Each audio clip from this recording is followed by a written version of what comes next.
Hello, this is Laree Walls broadcasting from the Mermaid Room, and today we're going to have a quick look at this 240-gallon aquarium. The actual tank itself I acquired used. I do believe it was, it's meant to be a peninsula, but because both, the back wall, actually all the walls are clear. We painted the back side black, and then we also painted the old frame black. My husband had this stand built. We're an HVAC contractor here in Phoenix, so we used the sheet metal company that builds the stands for the air conditioning systems that go on the roof, and all kinds of other things they build. But we designed the stand to be 3 feet tall, and so there's a lot of extra space for the sump area.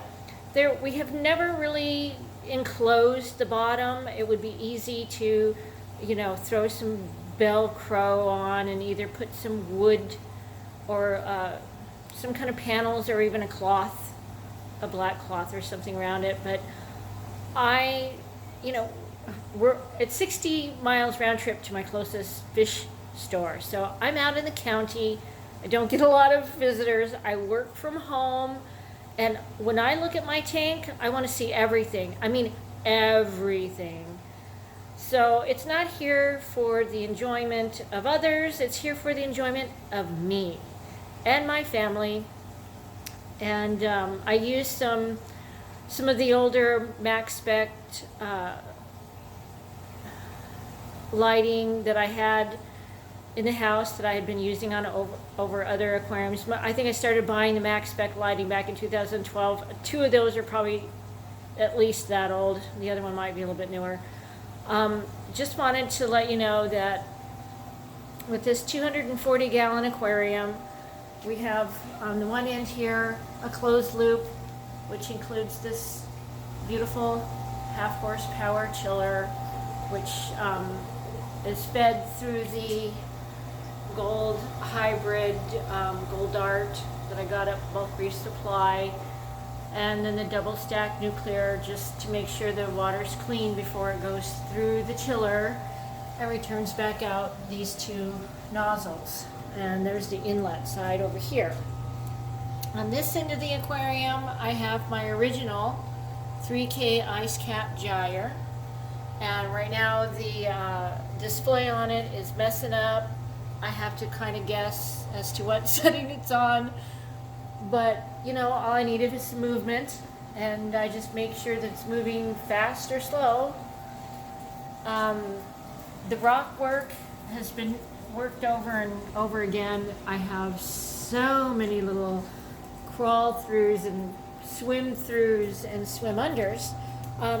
Convict blennies, I've got 2 in here. Let's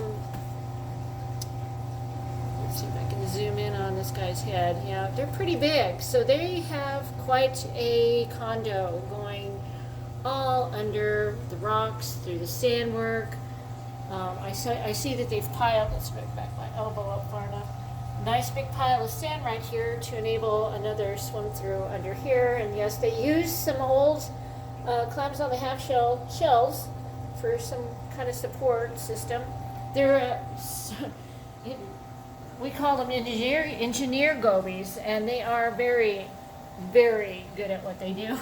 There are so many swim throughs under here that they created, along with what I already had in here.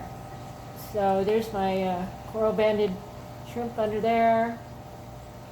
Got just a blue ridge coral up here, some yuma. This rock was at one point turned over, and a clump of yuma is growing next to it, so of course I'm going to have a yuma. A lot of GSP.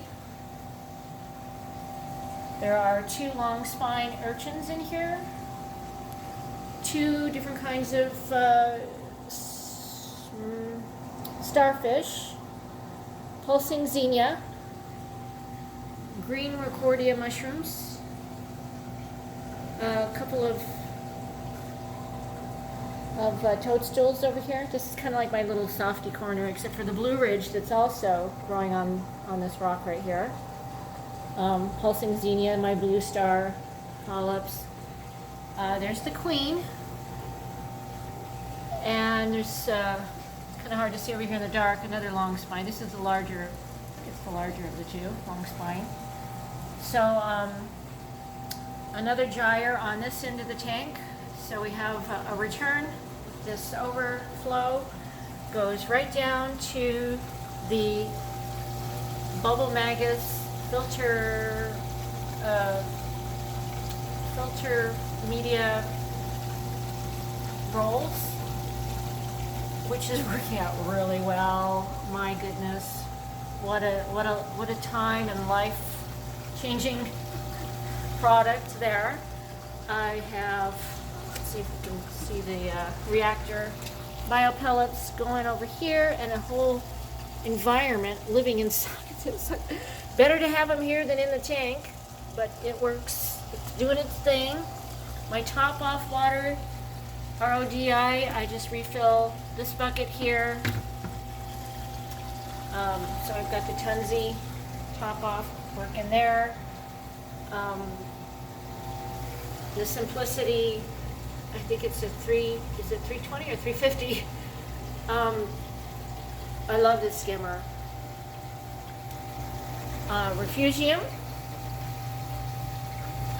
And then the water flows through another bunch of rock that's just small bits of, you name it, it's in there. And I have a mess of sand in the bottom of my entire sump because I reworked the sump. This whole area in here at one time was the refugium, but because my protein skimmer was jammed in this space over here sharing with the roller mat, it was just a little cramped. The pump back there, Siche, feeding the 40-watt UV sterilizer. I just changed the bulb in that.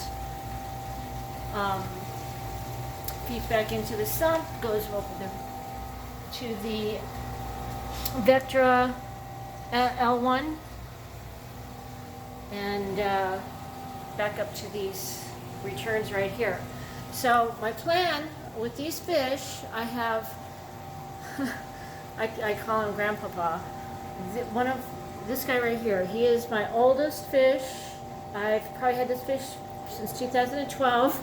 Pajama Cardinal. I had 3 of them in a show refugium at the time. Set up in a different tank, different world, a lifetime away, and he's got a buddy. So that one was given to me by a local reefer friend. And then I have the Queen Angel, the Tomini Tang. There are 6 green, blue, oh, look at me, I'm gonna have a brain fade. Chromis, this cleaner wrasse, 2, a male and a female Anthias, 1 blue, oh, what do you call them? They're supposed to eat flatworms, that guy right there. Actually, I had to catch this fish in order to be comfortable with an order that I had placed with Blue Zoo Aquatics a few months ago when I had ordered some fish to put in this tank. They thought that possibly he would be a problem, and so he was banished to the 240, where he became the smallest fish in the tank. Oh, and my Queen Angel has no tolerance for this wrasse, and I do not know why, but possibly she's becoming a little bit more aggressive, which is why I have ordered an Achilles tang, which happens to be my favoriteest of all fish, and hopefully I will be getting it sometime in the near future once it's released. That will also be coming from Blue Zoo Aquatics. I also have a very large Sally Lightfoot in here, and I just thought I would kind of go through the tank so you can see from the front to the back.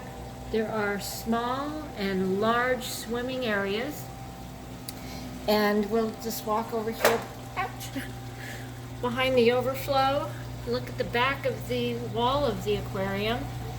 There's really only 2 rocks touching the back wall, and both of them have green star polyps, which they are attached to the wall, and hopefully they'll kind of grow up the wall and kind of give us something interesting to look at on the back wall. Otherwise, there are no rocks touching the back wall whatsoever, so it's a swim through front to back, all the way from one end of this 8-foot tank to the other. Let's see, urchin. So this video really is possibly the last video before I get my Achilles tang. So, of this aquarium, I should say. The last video of this 240-gallon aquarium before I get the Achilles tang in here. So we're going on 11 minutes. I just wanted to make this video so I could share it, and then we'll see what comes next on this tank. In this room, this little mini split air conditioner helps with the load of the 2 exhausts from the 2 chillers, and even right now it's pretty quiet. I don't hear a chiller running, so it's working. Okay, 11 minutes 30 seconds. You guys enjoy the day. Thank you for stopping by the Mermaid Room. Cheers! It's Friday.